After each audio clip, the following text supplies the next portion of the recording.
This is a Brooklyn-bound 2 express train. The next stop is Fulton Street. Stand clear of the closing doors, please.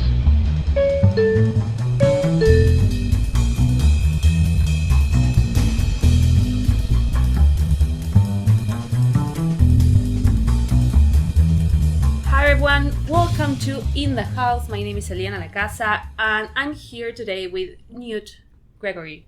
Yeah. Thank you for having me. Do I pronounce that correctly? It's Knute. Knute. Yes. Knute. It's one of the hardest words to pronounce here, other than winner and winner. Yeah, it's not one that you're gonna have to say a lot either. So it's good. So I can say, hey dude. Yeah, you can say dude. I don't care. Awesome. Yeah. Well, for people who are listening, Knute was the first person I kind of had a conversation after an open mic here in the city. So, and I've been staying in touch with him, and I've learned a lot about the life of the Chicago open micer. Yeah, Chicago open micer. Yes. Exciting. It's like a profile that I'm building. And we met at the Second City open mic, which is the first time we had a disagreement, because I think that is the worst open mic I've ever been to. Okay. And you kind of like it. I love it. Can you tell me why? I like it because it's, I think if you're doing a lot of open mics, you end up in bars a lot. And I like that the fact that it's not in a bar. I like the fact that it's basically for people listening, it's in a classroom. So It's like pretty much a classroom where people aren't teaching, just people are going up and doing their sets. I think it forces people to be attentive. Lights are up. Yeah, lights are up. There's a mic with a very small speaker just to pretend that we need to have a mic and a speaker because there's really no need there. I think it's just that people are listening there. Like, you're kind of forced to listen. There's nothing else to get distracted by. Yeah. And also because the drinking age in the United States is 21. Oh yeah, you get a lot That's of kids where there. a lot of people who are under 21 go and try their stuff because they cannot enter regular bars. For the listeners, I am 19. Yes. And no, I'm 34. His mom is standing right now on our side. She drove me here. Yeah. No, yeah, it's also on the weekend, and during that time I was working like a lot of hours during the week, so it was like one of the places I could go without having to worry about my schedule. And it's Second City. Second City's super cool. You don't have to tell people it's in like a classroom. You just tell them you're doing like the mic at Second City, and they think it's like super cool. Yeah. That's kind of what I've been doing for the past 6 months. It's like, I'm at Second City. No one needs to know anything other than that. Yeah, it's legendary. And, well, that first night, we took the train together, the Red Line train uptown. Yeah. And I think one of the first questions you ask is like, oh, are you going to this other mic after? Yeah, annoyance. And I was like, what do you mean? Yeah. So on Saturdays there's kind of like a couple different open mics that people will hit one after the other. And the second one is Annoyance, which is like a lottery mic. So you basically put your name in, and about 40 or 50 people usually show up, and 10 get drawn. And that happens, I think your name gets drawn at 10. Sounds like a nightmare. Yeah, if you don't go up, you just go home. You don't have to stay there. So it's all right. Yeah, I like it. Okay, and one of the things you told me, and that surprises me the most, at least 6 months ago when I had just arrived in the city, was that you actually have like a list of how many mics would you like to do in a month. You have like a goal. Yeah, I do. I usually set a goal of 20. 20.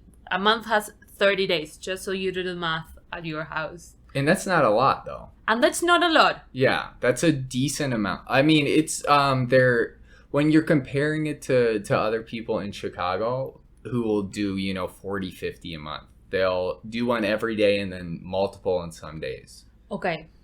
This is something that is still surprising.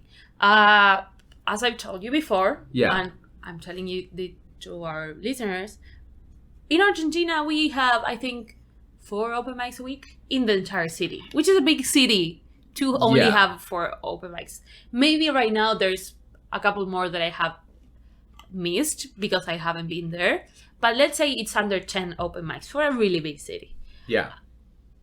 We either do open mics when we are just starting off, so no one's booking you yet. So you're just doing your type 5, 10, 15 or whatever and working on adding a few new jokes into your routine.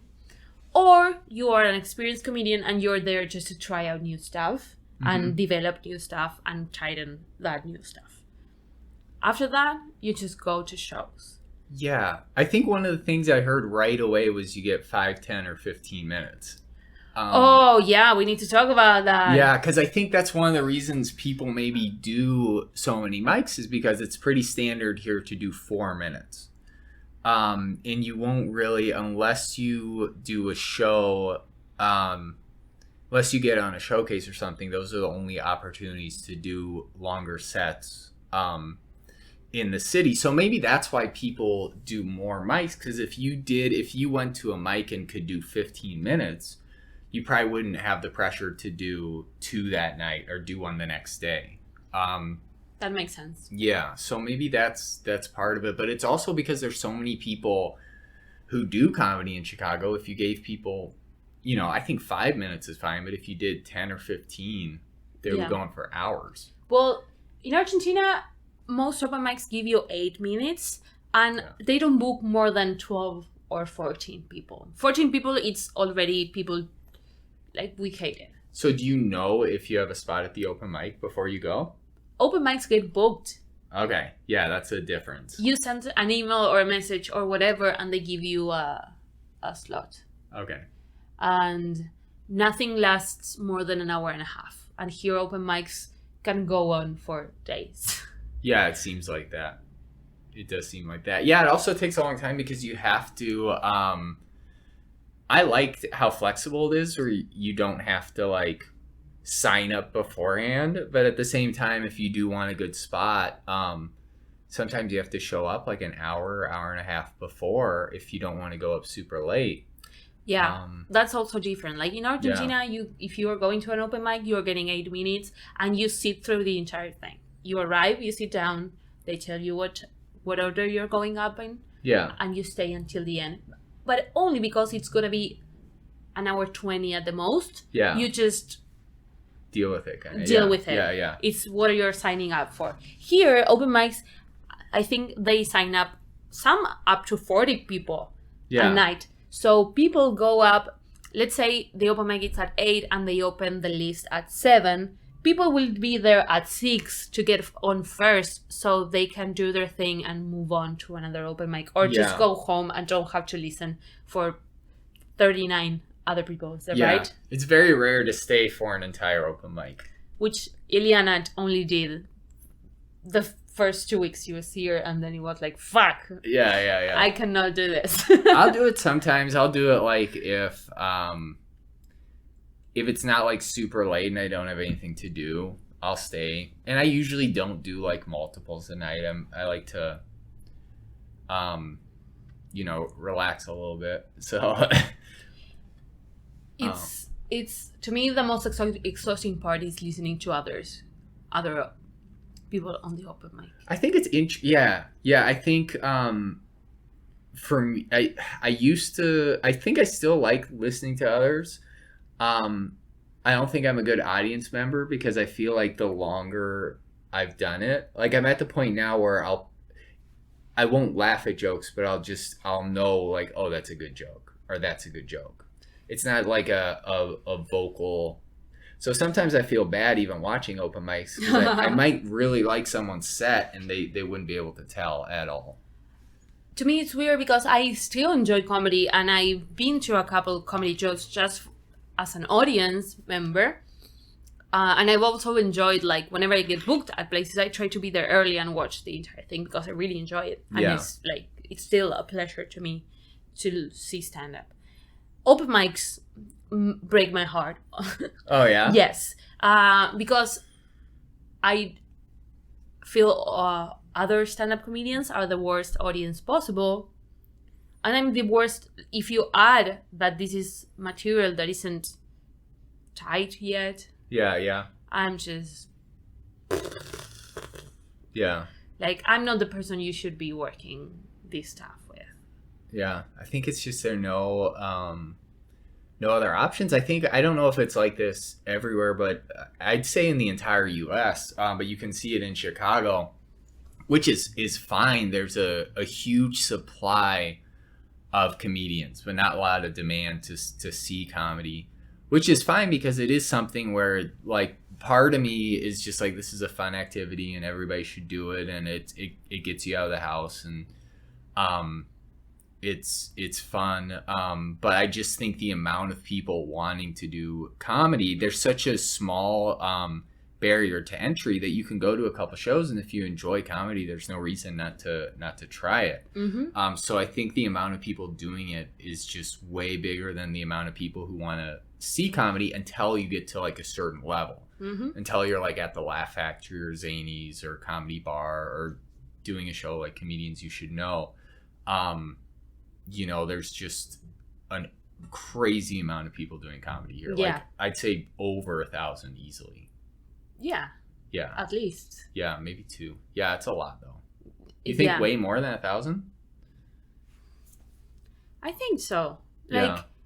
I don't know, because I haven't been doing the 25, 35 open mics a week that there are. So maybe this, like, it's not, you cannot multiply the amount of slots because probably people are coming to a couple of them at the same time. Yeah. So they get repeated. But there's too many slots for it to be only 1,000 comedians in the city. Well, working comedians, a lot less than that. Yeah. But people who are doing comedy in some way, it's crazy. Yeah, it's crazy. Also, I feel like open mics are such a struggle to stay and watch, because I feel in the US, the approach about building material and developing material, it's very different from where I come from. Like, I'm used to sitting on my computer, like, I take notes all the time, then I sit on my computer, I write down a set, I try to come up with 1-2 punchlines, whatever. If I don't have a punchline, I don't even try that joke. So I go into an open mic with at least a hypothesis of this should work. Like, this sounded funny, and I know that I have a punchline. It might not be the best punchline yet, but it's a punchline. Yeah. And here, it sounds, or it feels like people are like, oh, this is a fun idea.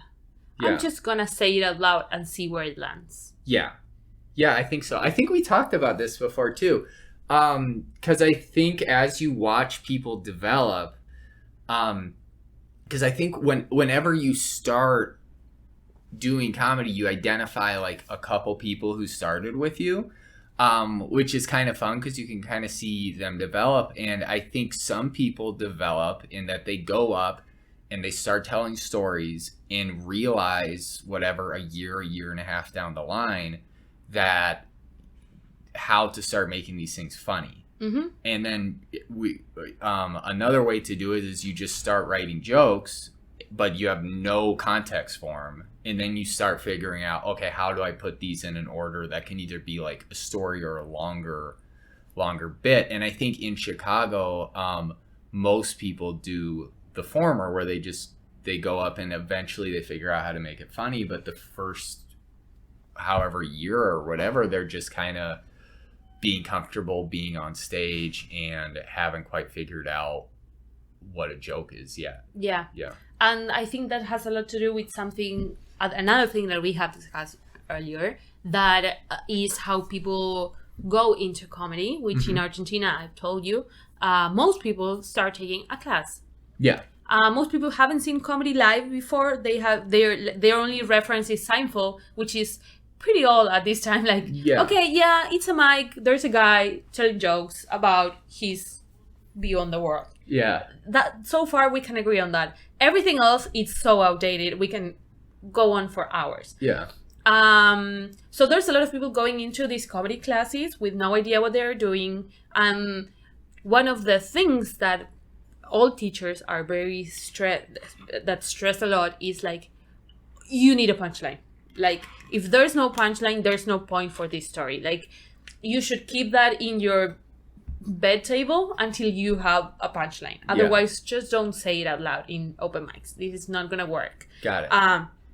And of course, there are a few comedians who are into like riffing it until they discover the punchline on stage. But it's the least, and there's only a few who do it right, that it's enjoyable to watch. The rest eventually give up because that is usually a dread for the entire show. You don't want to go after that guy, or it's not interesting enough to see. And here it's a completely different approach. How did you start in comedy, and do you think that's the most popular way of going into comedy? So I think I did a lot of things that, I had basically been exposed to the fact that you can do comedy. And then I thought about doing it for a while, and then I had a friend who works at House of Blues. He's like a bartender there, and they do a comedy night there. And him and I were like, let's do stand-up.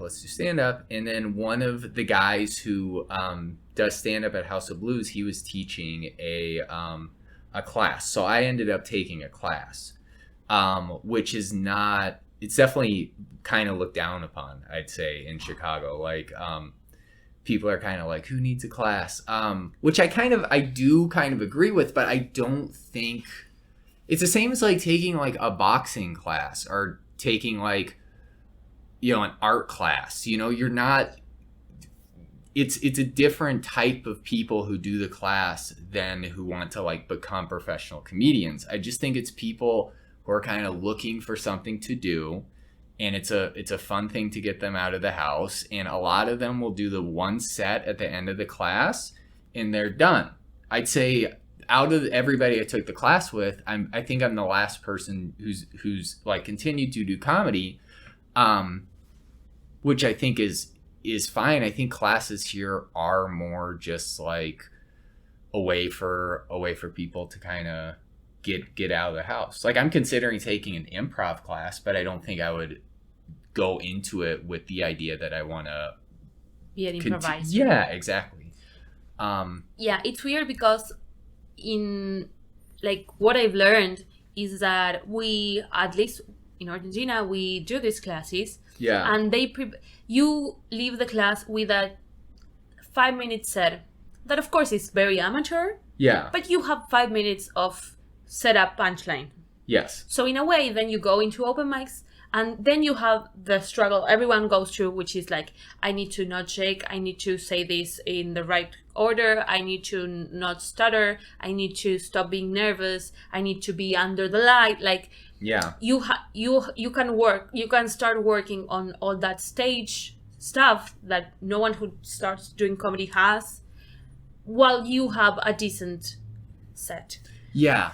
I think that can be part of the reason why people don't continue after the class though either, is because you're like, the class I took was 8 weeks, and for 8 weeks you're like developing a set and you're doing it in front of really supportive people. And then your final show is usually in front of friends and family. Yeah, so it's like super supportive and you're like, wow, this is amazing. And then when you start going to mics, you're like, oh wow, this is not supportive at all. It's brutal sometimes. And I think for a lot of people who are excited about comedy after the class, they go to 1 or 2 open mics and they're like, no way, this is crazy, I'm not doing this. But don't you think that it's I don't know if it's smarter, but it's easier if you don't take the class? Yeah. You're working both on being funny and not being scared the fuck of being on stage at the same time. Yeah. So I think there's two incomes of stress at the same time for at least a year. Where if you have a 5-minute set that it's okay, yeah, you can concentrate on stop being scared and then move on to, okay, I need to develop new stuff. Yeah, I I think you can do it either way. I don't think there's a right way to do it. I'm glad I took the class, and for me, the class was more just like, because as I said before, I have a goal of 20 open mics. If I didn't have like a goal in my head, I would have stopped like years ago, you know, and just if I would have kept it loose. And I think the class, it's good if you're like, I'm in this for 8 weeks and I have a show coming up. It forces you to write. I don't think that there's anything in the class that you can't learn on your own. When you say on your own, you mean on stage or by reading and talking to other people? And Yeah, by reading or cluing in when you go to an open mic. If you go to an open mic and you just start telling stories, you should figure out rather quickly, like, this isn't working.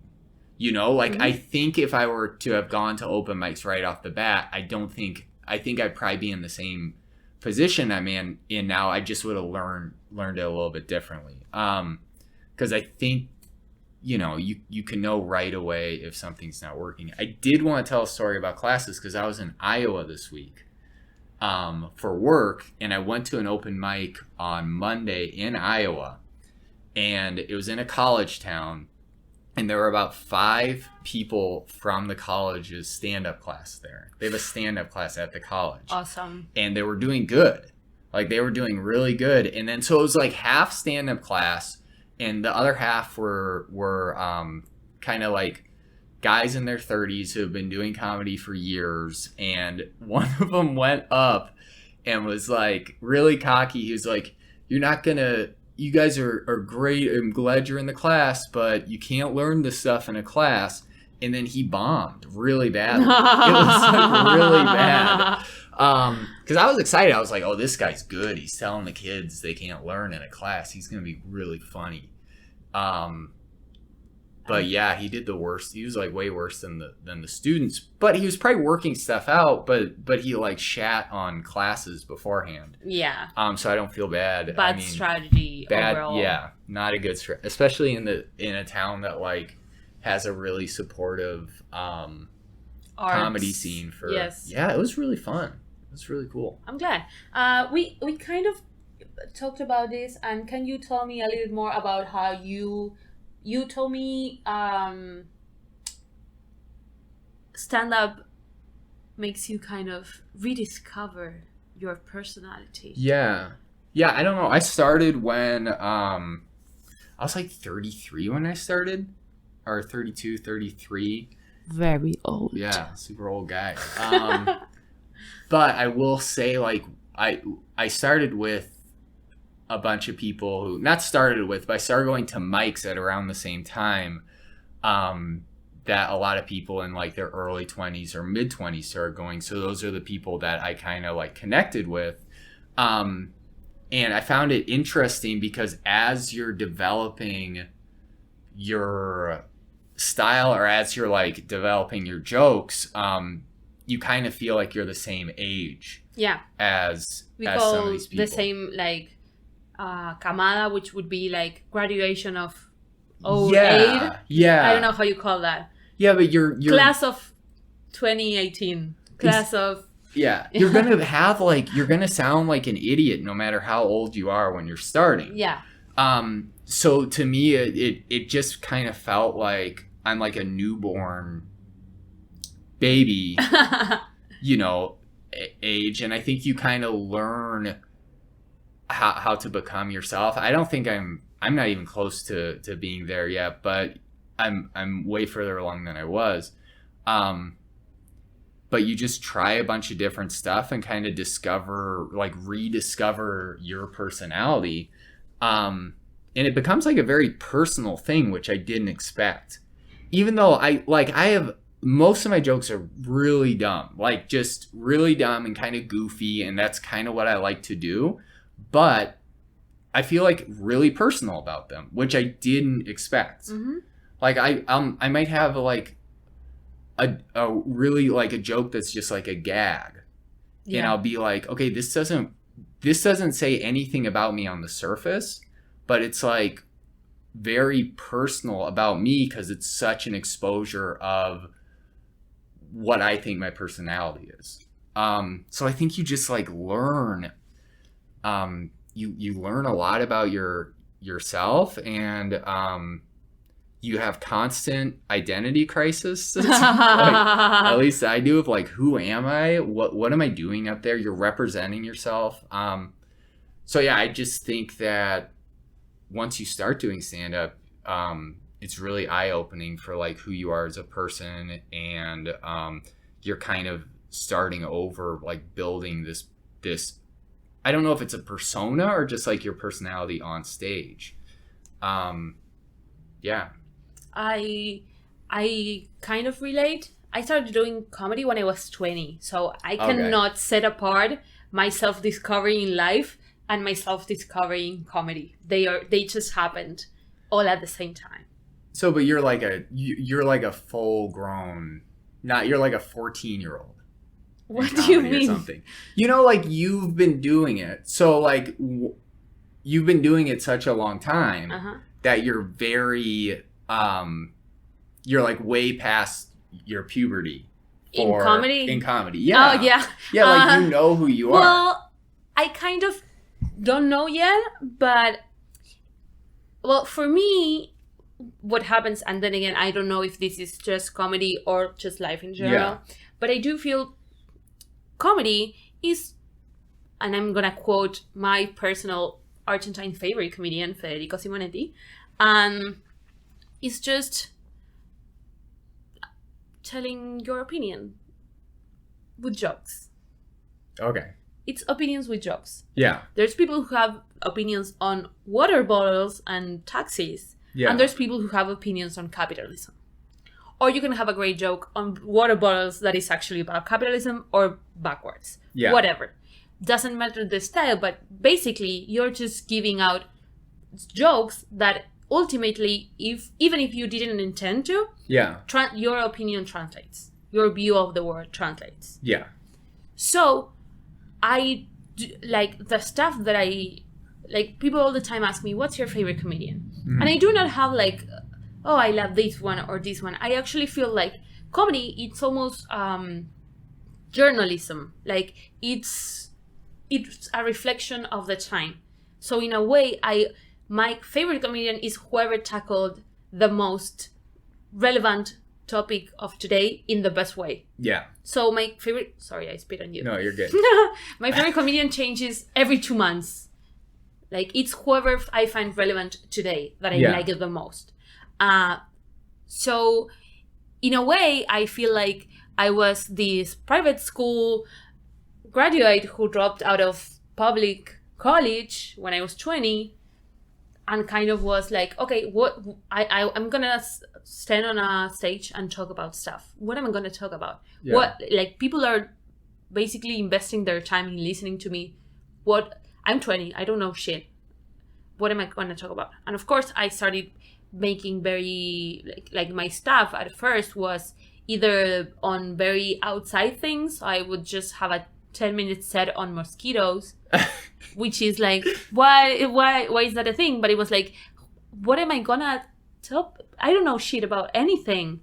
And eventually, after living a little bit more, was like, oh, this stuff really bothers me. I want to talk about this. Yeah. So even if I do not have a master on gender studies, I am a woman. I've been uncomfortable in taxis. I'm gonna talk about it just from personal experience. Someone will relate, no matter if they are like.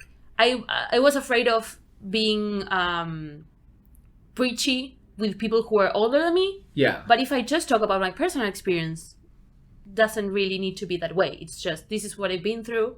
This is how it affected me, and this is a few jokes just to get you through the story. Yeah, yeah. And like eventually, from watching other comedians, I started being interested in other topics, and it forced me to learn about those topics, to read books, watch documentaries, and stay on top of the news. And it's like, oh, I really want to use this time that I have on stage to talk about these issues that matter to me, whether it's environment or veganism or feminism, or I just became an activist at the same time that I was doing comedy. Yeah. So in a way, I no longer feel that those are separate. Yeah. It's like, whether your activism is just being nice to each other, let's say that's your view on life, we just need to be good to each other. Yeah. I don't think you can leave that aside and get on stage and be like, oh, this fucker.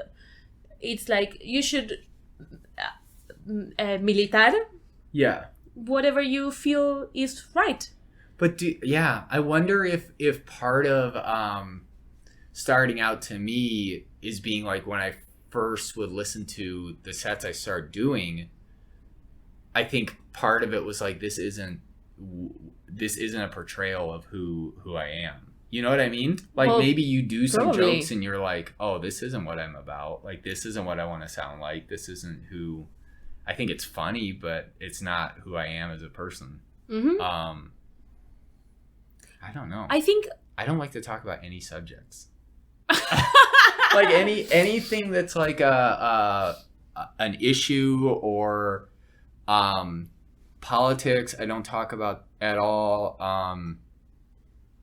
And I think it's like definitely a decision that you hear so much that it's just like this week with everything that's going on in politics, and I think most Americans are like that right now, where it just takes a toll on you, and it's like the last thing I think people want to hear about a comedy show. Especially when I started, it was like like Trump's first year. Ugh. And you go to an open mic and you just be like, I get it. I get that everybody has an opinion on this. Yes. Yeah. But it's also like I've been everybody's talking about that at work or your dad. It's like you're 24 hours hearing about this, and it's like the last thing I would want to write about. And I don't think I have opinions that are like I think I have valid opinions, but they're not ones that I think people need to hear about. I don't know. So are you driven to write about stuff that interests you, or are you driven about what people might like to hear? I'm driven. I think I'm more, when I write, I think about like the experience and how people like relate to things. And because you always hear people being like, especially at open mics, you'll hear someone be like, have like a very specific topic, like mosquitoes or something. And already that's a bad example, but if they have like a really specific topic, like a movie that like only half of the audience has watched, you already lost half of the people. And then, so at the start of that joke, you're only getting half the room to laugh right off the bat.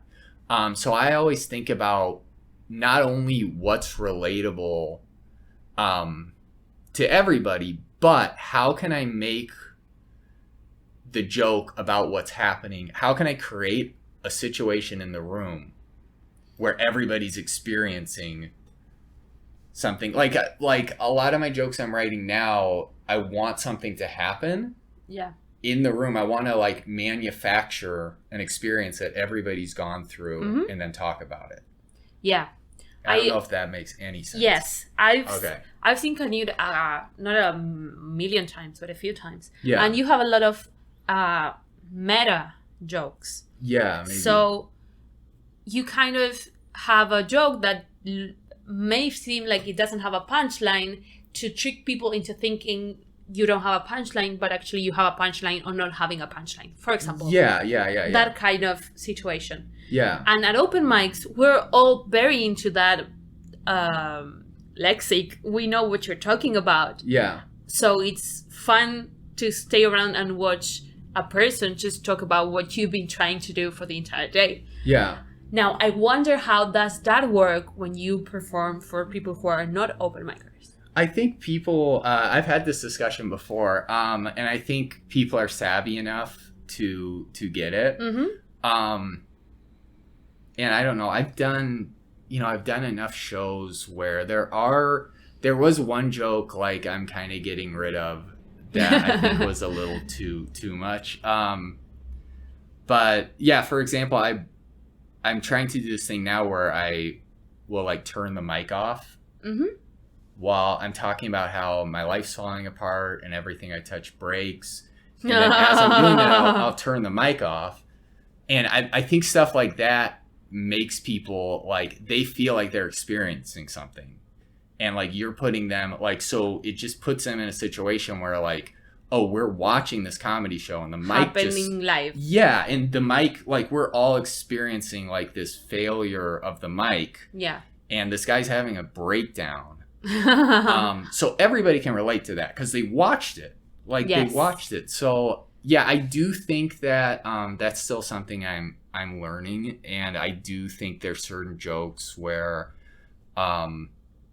if they're, like, very specific, that I'll have to get rid of them at some point. Or if they're too, like, referential to what happens only at open mics, I'll have to take them off. But I think, too, we were talking about this, stand-up comedy is really big in the US right now. And it's really big, and it's been around for 80 years now. Yeah. So there's not a single human being here who hasn't been to a comedy show or has no idea what you're talking about. Yeah. Or that can actually mistake comedy for improv or for sketch or for acting. It's like, people know. Yeah. So I think some small stuff, like where it's self-referential, makes sense. Yeah. Like, for punchline is a word people know what you're talking Yeah. about. Setup, they know. Yeah. Bombing, and all of those references. They get. Yes. That makes sense. Which in Argentina, if you say, oh, this was a stupid punchline, people are like, I don't know. What you want from us? They have no clue. Yeah. I've been doing a few open mics, not a lot of open mics.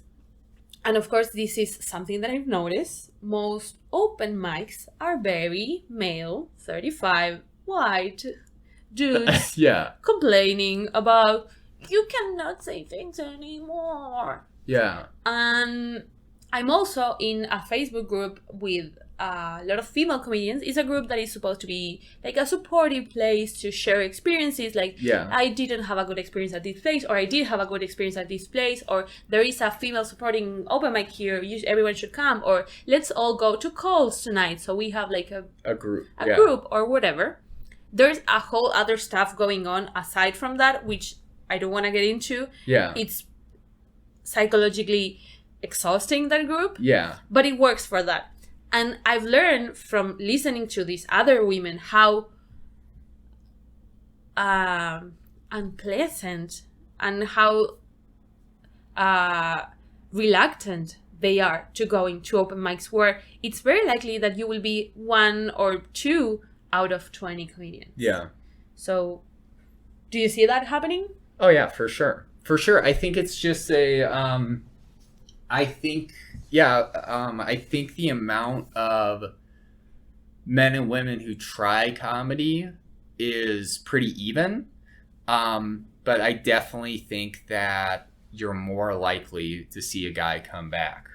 Now, because I don't know exactly what the experience would be like, but I have had people tell me, they're like, hey, I went to this mic, and like somebody told me the other day, her intro for the first mic she ever did, somebody told her, like as they were bringing her up, it's like, oh, you look like you could suck a good dick. That was the intro. Wow. That was the intro. And she figured out a way to do comedy without going to open mics. And then once you figure that out, if you get in these groups, you can figure out what open mics are going to be not supportive, like a cesspool.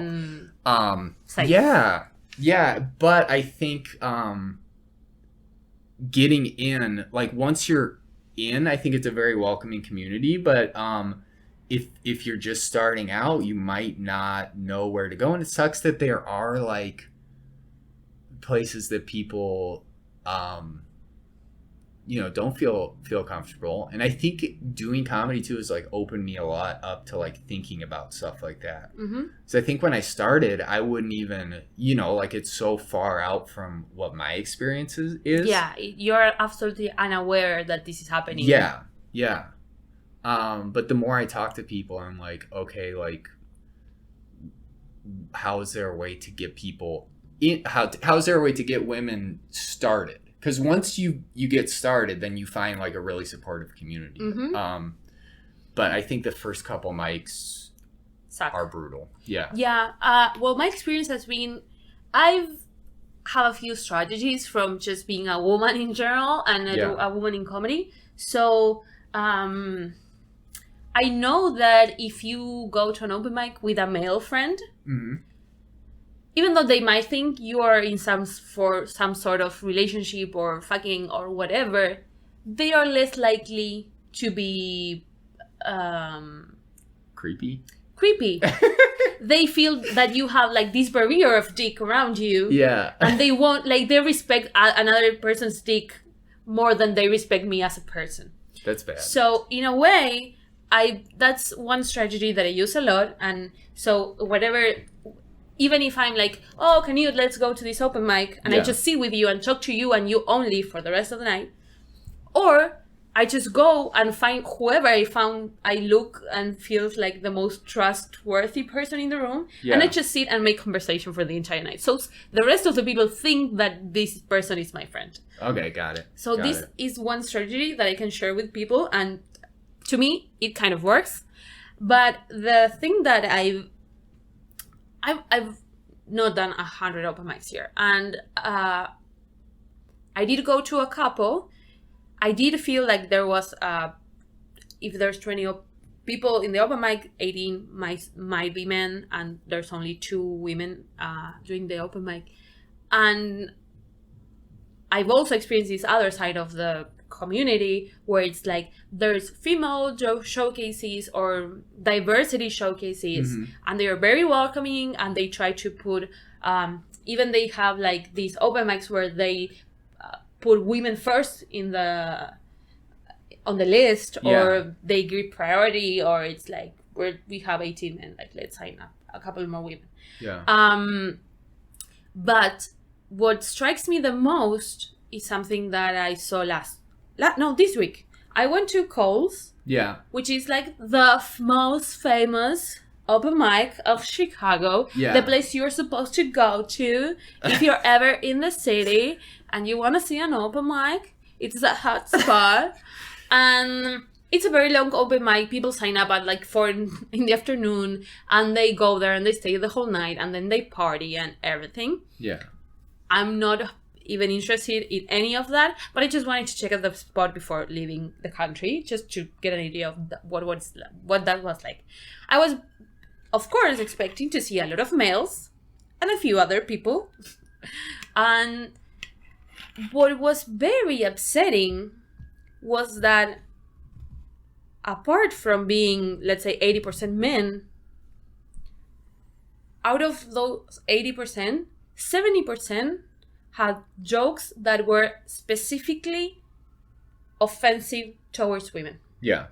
But it wasn't like making a joke on your ex-girlfriend where you are being like slut-shaming your ex-girlfriend, where it's like specific. Which is like, you have a shitty view on women, and clearly this woman wasn't nice to you, and whatever, you're damaged or whatever. They were jokes that were generalizing women as less of a human being. Like overall.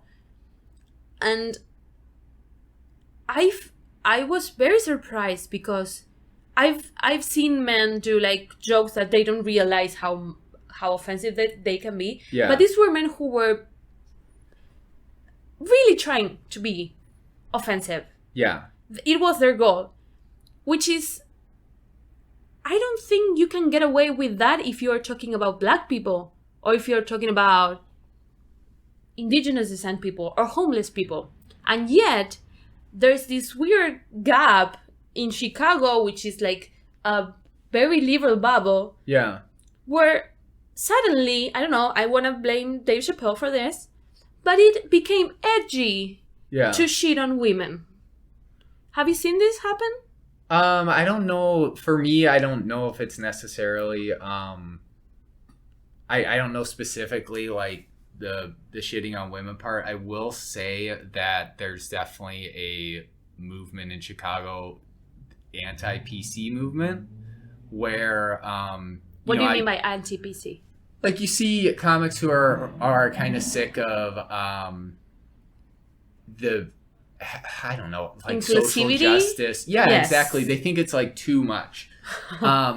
Which is just something I think it happens in the US all the time, where like we can never find a balance. We're either like all one way or all the other. And I think once something starts to swing, people can take it too far, and especially if and that's also about finding your personality. You probably have these people who think the certain things are funny, and they're probably new to comedy, and they don't know. Maybe they have like a thought that kind of makes sense in their head, but when they say it, it's awful. Mm-hmm.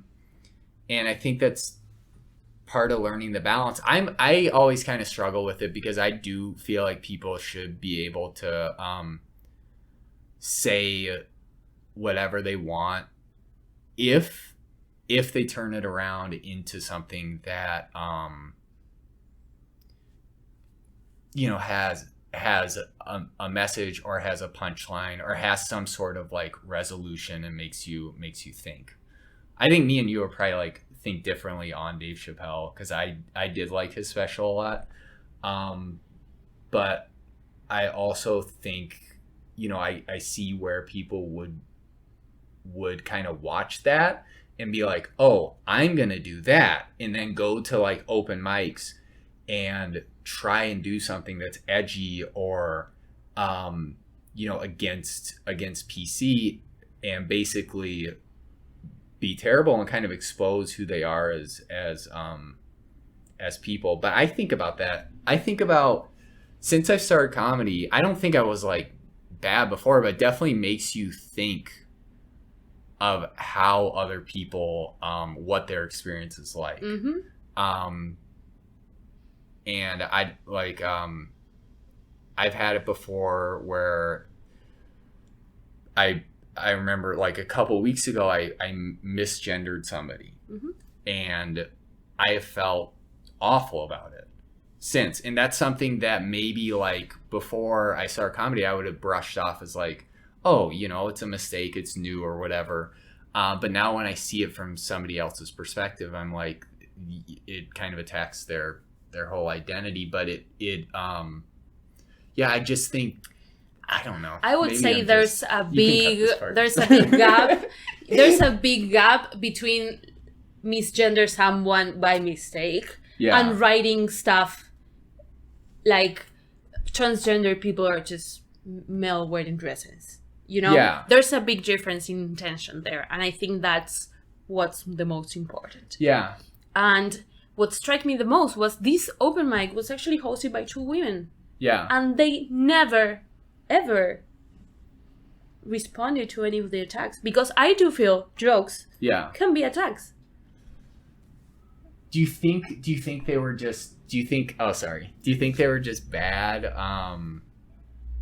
Like, do you think Comics? the comics were just bad? And do you think they knew, like, were there actual punchlines, or were they just saying terrible stuff? I don't care anymore about that discussion. It's like, Yeah. I don't care if you've been doing open mics for 2 weeks. Yeah. That's your thing to solve. You're on stage, there's people listening, and you're responsible for whatever you're saying on stage. So whether it's out of ignorance, or if it's a strategy that you're doing intentionally, Yeah. that's on you. Yeah. I'm just saying, I'm not okay with what you're saying. This is an attack on half the people who live on this world, Yeah. and I'm willing to speak up. Yeah, that's fair. I mean, that's fair. I wasn't there. I know I've seen, I've definitely noticed over the last 6 or so months, and probably like because of Dave Chappelle's special, it's like gone up. Skyrocket. Yeah, skyrocket a little bit, but it's people who are basically like, oh yeah, we can talk about anything again. Comedy can be like, it doesn't have to be PC. And while I do like that aspect of it, where like you can talk about stuff, and I think sometimes making jokes about things that, and I'm not speaking particularly about jokes against women though, I'm just speaking like in general on touchy issues. sometimes even a joke that is offensive opens up a dialogue, that it opens up a dialogue about certain issues that you normally wouldn't have. Like even this Dave Chappelle special, people feel like all sorts of different ways about it.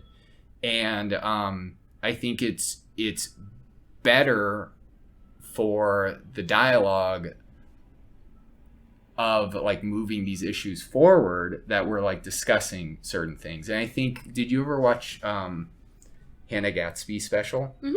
Because I think that did it. That was like a big one too, where Yes. like everybody was talking about it, and that was on like kind of the other side of the spectrum. But Yeah. I think specials like that, Yes, they shift the Yeah. focus on a particular topic. yeah, and I think it opens up like a dialogue about it. But I also think you get a lot of people who see it like just as like, oh, we can make jokes about this now, and then they write tasteless jokes. Yeah, my problem with Dave Chappelle special, Yeah. and most males who I've seen have this thought, is they complain that you cannot say things anymore, Yeah. and that's false. That's a false statement. Yeah. What you cannot do anymore on 2019 is say stuff and expect no response from that.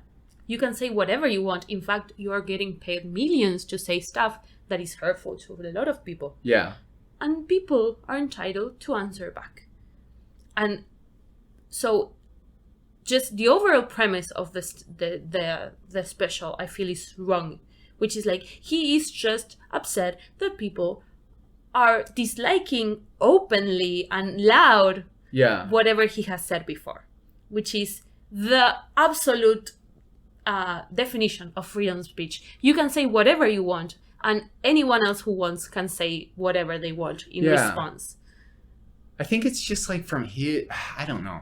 Because I do think being a celebrity and being somebody who people scrutinize a lot, and also the fact that he was very private for a number of years, it gives him like, you know, interesting perspective on it. I don't think I think there were some moments when I was watching it where I definitely pulled back, and I was like 2 or 3 jokes where I was like, okay, this makes me a little uncomfortable. But I also felt that same way about Nanette, and I feel that way about other specials where it's just like, yeah, I don't necessarily agree. And I think I really do think he took it like he knew what he was doing. Of course. Yeah, and I think part of me, like the fan in me, because I think he's one of the best comedians, but the fan in me is like, oh, that's definitely something that he did with purpose and to like open up a dialogue. And I don't think he necessarily feels that way, and I don't think he like was defending I don't think he was also defending any predators or anything. But yeah, it's one of those things where I get why people didn't like it. I personally liked it and thought it came at like a good time for people to talk about it. Everybody was talking about it. But yeah, I don't know. We shouldn't have gone too. I told you I don't like have good opinions on this stuff. Okay, let's talk about. You have a very interesting musical project called 12 Months in Chicago. Yes. What is it about? It's basically when I moved. So I'm not from Chicago. I'm originally from Colorado, and you probably noticed this. You're from a big city too. But I think the moment I moved to Chicago, the first thing I noticed was how noisy it was, and how seasonal it was, and basically what I did is I carried a recorder around with me all year, and each year I would I would basically record the sounds of that month and then put them together into a track, and then you can listen to my entire year as a musical project. And it's called 12 Months in Chicago, and the music artist's name is Biscuit Beats. It's like my music alter ego. Biscuit Beats. Yes. Amazing. Yes. So where can people listen to this? It's on I think it's bandcamp.com Yes. /biscuitbeats. I think that's it. soundcloud.com/biscuitbits. Or just Google 12 Months in Chicago. You'll find it. Awesome. Thank you so much for coming to my podcast. Yeah.